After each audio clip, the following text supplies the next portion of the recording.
अस्सलाम वालेकुम स्टूडेंट्स।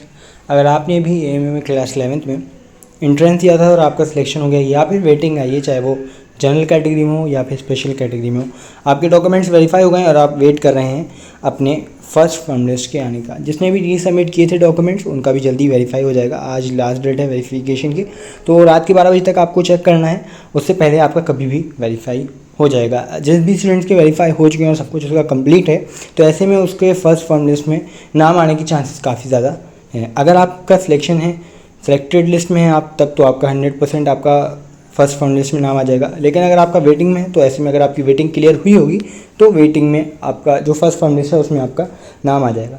ऐसा फर्स्ट फर्म लिस्ट में ज़रूरी नहीं होता कि सिर्फ सिलेक्टेड स्टूडेंट्स का ही नाम आता है। अगर किसी बच्चे की वेटिंग है, चाहे वो 2-3 ऐसे वेटिंग है, और अगर वो वेटिंग क्लियर हो गई है तो उसका भी आ जाएगा। वेटिंग अगर ज़्यादा है, मान लीजिए 100+ है, लेकिन अगर क्लियर हो गई है, तब भी फर्स्ट फर्म लिस्ट में आपको अपना रोल नंबर देखने को मिल जाएगा। तो फर्स्ट फर्म लिस्ट कब आएगी ये आज की वीडियो में आपको बताएंगे। सबसे पहले एएमयू कंट्रोलर की वेबसाइट पर आपको आना होगा।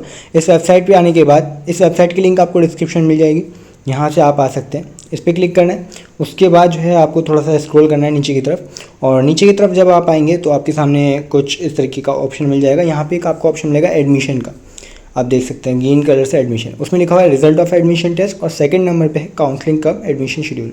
इस पर क्लिक करेंगे। इस पर क्लिक करने के बाद अब यहाँ पे जितनी भी एएमयू में फैकल्टीज़ हैं वो सारी फैकल्टीज़ आ जाएंगी, चाहे वो सीयूटी के थ्रू हो, चाहे वो एनसीईटी के थ्रू हो। उसके बाद फैकल्टी ऑफ एग्रीकल्चर साइंस है, फैकल्टी ऑफ आर्ट्स है। तो क्लास 11 की जो फर्म लिस्ट आती है उसके लिए आपको थोड़ा सा नीचे करना होगा, और नीचे करने के बाद यहाँ लिखा हुआ है senior secondary schools and diploma in engineering, उसके नीचे लिखा हुआ है senior secondary school SFS. SFS मतलब सेल्फ फाइनेंस, तो इससे अभी आपको कोई लेना देना नहीं है, सेल्फ फाइनेंस वाले को छोड़ देना है। यहाँ पे इसके आगे जो न्यू लिखा हुआ है इस पर क्लिक करेंगे। यहाँ पे आपका जो है फर्स्ट फर्म लिस्ट आपको देखने को मिल जाएगी।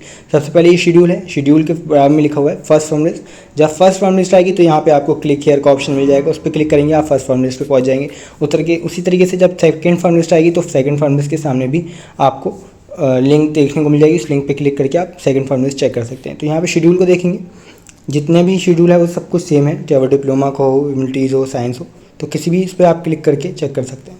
तो सबसे पहले यहाँ पे आप देख सकते हैं कोर्सेज लिखे हुए हैं, ताकि आपको कंफर्म हो जाए आपने क्लास 11th का ही यहाँ पे शेड्यूल ओपन किया है। उसके बाद काउंसलिंग स्टार्ट थी 20 जून से, और आज जो है वेरिफिकेशन है 30 जून को, verification of free submitted documents का होना है। उसके बाद यहाँ पे लिखा हुआ है 1 जुलाई। अगर आप 1 जुलाई पे आएंगे, 1 जुलाई से 3 जुलाई तक, यहाँ पे लिखा हुआ है 1 जुलाई से 3 जुलाई तक, तो ऐसे में यहाँ पे लिखा हुआ है preparation of and display of firm list 1। तो यहाँ पे आपकी जो है फर्स्ट फर्म लिस्ट की डेट दी हुई है 1 जुलाई से 3 जुलाई के बीच। तो आपके आज मतलब कल जो है 1 जुलाई है, तो चांसेस रहेंगे कि कल भी आ सकती है। लेकिन अगर किसी वजह से कल नहीं आती है तो 2 जुलाई या 3 जुलाई को भी आ सकती है। इसमें बिल्कुल वो नहीं है कि इन्होंने 1 जुलाई लिख दिया तो 1 जुलाई को आ ही जाएगी। और 3 जुलाई को ज़्यादातर जो लास्ट डे की अगर बात की जाए तो लास्ट डे जो होता है, जैसे कि 3 जुलाई इसमें लास्ट डेट दी हुई है, इसी डेट में आती है। और कभी कभी तो मतलब एक्स्ट्रा भी चला जाता है, 4 जुलाई को भी यहाँ पे लिस्ट आ सकती है।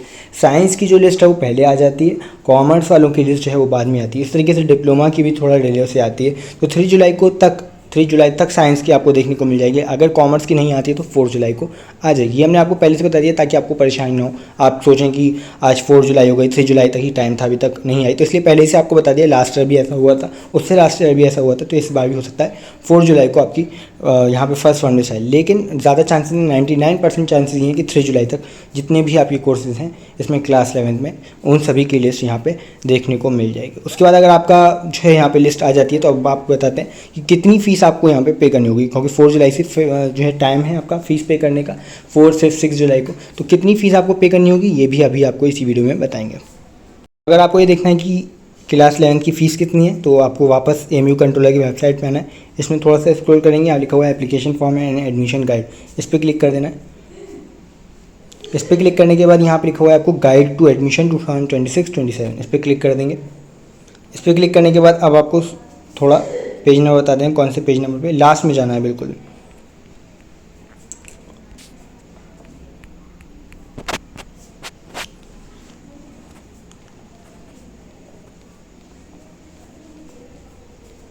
तो पेज नंबर जो है आपका यहाँ पे 183 पेज नंबर पे आप देखेंगे तो यहाँ पे लिखा हुआ है सीनियर सेकेंडरी स्कूल।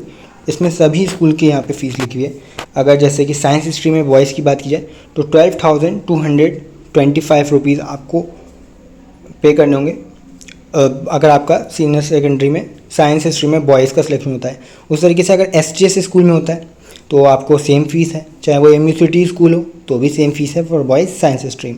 गर्ल्स की बात की जाए, अगर साइंस स्ट्रीम में आपका होता है तो 7,425 रुपीज़ आपको पे करना होगा, चाहे वो सीनियर सेकेंडरी में हो या फिर आपका सिलेक्शन एमयू गर्ल्स में होता है। लेकिन अगर साइंस स्ट्रीम में तो इतनी फ़ीस पे करनी होगी।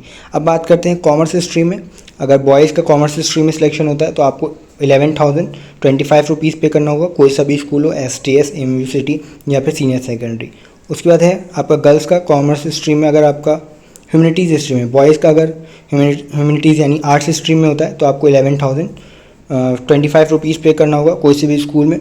और अगर गर्ल्स का यहाँ पे बात की जाए कॉमर्स में होता है तो आपको 11,025 रुपीज़ देना होगा, और अगर आर्ट्स स्ट्रीम में होता है तो सेम 7,425। तो ये पूरा आपका जो है क्लास 11th का है।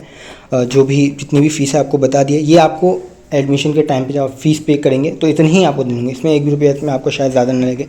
और जब आप यहाँ पे हॉस्टल अलॉट करवाने आएंगे मतलब जब आपकी क्लासेस स्टार्ट हो जाएंगी उस टाइम आपको पैसे पे करने होंगे हॉस्टल के।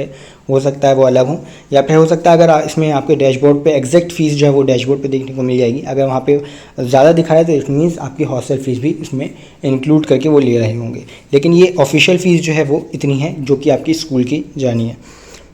अगर डिप्लोमा की बात की जाए तो डिप्लोमा के लिए आपको अलग से देखने को मिल जाएगा यहाँ पे। तो यहाँ पे जो है फ़ीस है वो डिप्लोमा इंजीनियरिंग की फ़ीस है। डिप्लोमा इन सिविल में आपको 23,900 देने। उस तरीके से कम्युनिकेशन इंजीनियरिंग में 21,600। अगर आपका सेल्फ फाइनेंस में होता है कम्युनिकेशन इंजीनियरिंग में तो 31,600। अगर कंप्यूटर इंजीनियरिंग में होता है तो आपको 18,000। अगर सेल्फ फाइनेंस के अंदर होता है तो 28,000। और उसके बाद कंप्यूटर साइंस इंजीनियरिंग में आपको 19,900 देने। इलेक्ट्रिकल इंजीनियरिंग की भी सेम फीस है 19,900। इलेक्ट्रॉनिक्स में अगर होता है आपका तो 16,700 है। और अगर आपका सेल्फ फाइनेंस होता है 26,700 है। उस तरीके से इलेक्ट्रॉनिक्स एंड कम्युनिकेशन में अगर आपका होता है तो 19,900 है। इंफॉर्मेशन टेक्नोलॉजी में के लिए आपको 21,600 पे